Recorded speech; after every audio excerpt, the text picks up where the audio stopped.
بسم اللہ الرحمن الرحیم۔ ناظرین محترم، ذی الحج کے جو پہلے 10 دن ہیں ان کی بڑی فضیلت ہے۔ ان فضیلتوں میں سے ایک فضیلت یہ بھی ہے کہ جو ان 9 ایام یعنی یکم ذی الحجہ سے لے کر یوم عرفہ تک کہ کسی ایک دن کا بھی روزہ رکھتا ہے تو اس کا ایک روزہ 1 سال کے روزوں کے برابر ہوتا ہے۔ لیکن ان روزوں کے اندر ایک دن پھر ایسا آتا ہے کہ جس کے روزہ کو رکھنے سے نبی رحمت صلی اللہ علیہ وآلہ وسلم نے ارشاد فرمایا کہ آپ کا صرف ایک دن کا روزہ رکھنا یعنی 9 ذی الحج یوم عرفہ، اس دن روزہ رکھنا گزشتہ 1 سال کے گناہوں کا بھی کفارہ بن جاتا ہے اور آنے والے 1 سال کے گناہوں کا بھی کفارہ بن جاتا ہے۔ اب پاکستان کے اندر 9 ذی الحجہ جو ہے یہ بروز جمعہ کو 2025 کے اندر بروز جمعہ کو 9 ذی الحجہ بن رہی ہے، اور پھر دیکھیں سید الایام جمعہ کا سردار دن ہو اور پھر یوم عرفہ ہو، عرفہ کا دن ہو،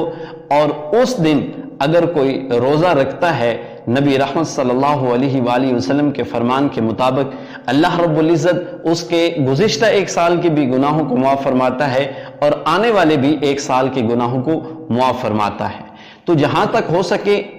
اگر آپ کی صحت اجازت دیتی ہے تو آپ ضرور روزہ رکھیں، کیونکہ یوم عرفہ بھی ہے اور یوم جمعہ بھی ہے۔ جمعہ ویسے ہی دنوں کا سردار دن ہے، برکت والا دن ہوتا ہے، اور پھر اس دن تو نیکیوں کے اندر اگر اضافہ ہو جائے تو پھر اس کی عبادت کے اندر مزہ ہی کچھ اور ہوتا ہے۔ اور حضرت عائشہ صدیقہ طیبہ طاہرہ رضی اللہ تعالی عنہا فرماتی ہیں، ان سے مروی ہے، آقا علیہ الصلوۃ والسلام یوم عرفہ کا روزہ 1000 دن کے برابر بتاتے، یعنی ایک دن کا روزہ 1000 دن کے برابر آقا علیہ الصلوۃ والسلام فرمایا کرتے تھے۔ مگر ایک بات عرض کرتا چلوں، جو حج کرنے والے ہیں، حاجی لوگ ہیں، وہ عرفات کے اندر روزہ نہیں رکھیں گے بلکہ ان کا روزہ رکھنا مکروہ ہے۔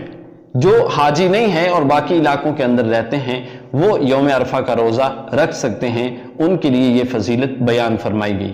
پھر اسی طرح عید کے روز اور ایام تشریق یعنی 11، 12، 13 ان ایام کو بھی آپ کا روزہ نہیں ہوگا، بلکہ ایسا اگر کوئی روزہ رکھے گا تو اس کا روزہ مکروہ ہوگا۔ اور ان ایام کے اندر تکبیرات پڑھی جائیں گی، اللہ اکبر اللہ اکبر، لا الہ الا اللہ واللہ اکبر، اللہ اکبر وللہ الحمد۔ ہر فرض نماز کے بعد 1 مرتبہ تکبیر کہنا یہ واجب ہے، اور جماعت مستحبہ جو آپ نے نماز جماعت کے ساتھ پڑھی ہے فرض، اس کے سلام پھیرنے کے بعد 1 مرتبہ آپ تکبیرات کہیں گے، اور اس کے بعد اگر کوئی 3 مرتبہ کہتا ہے تو یہ افضل ہے۔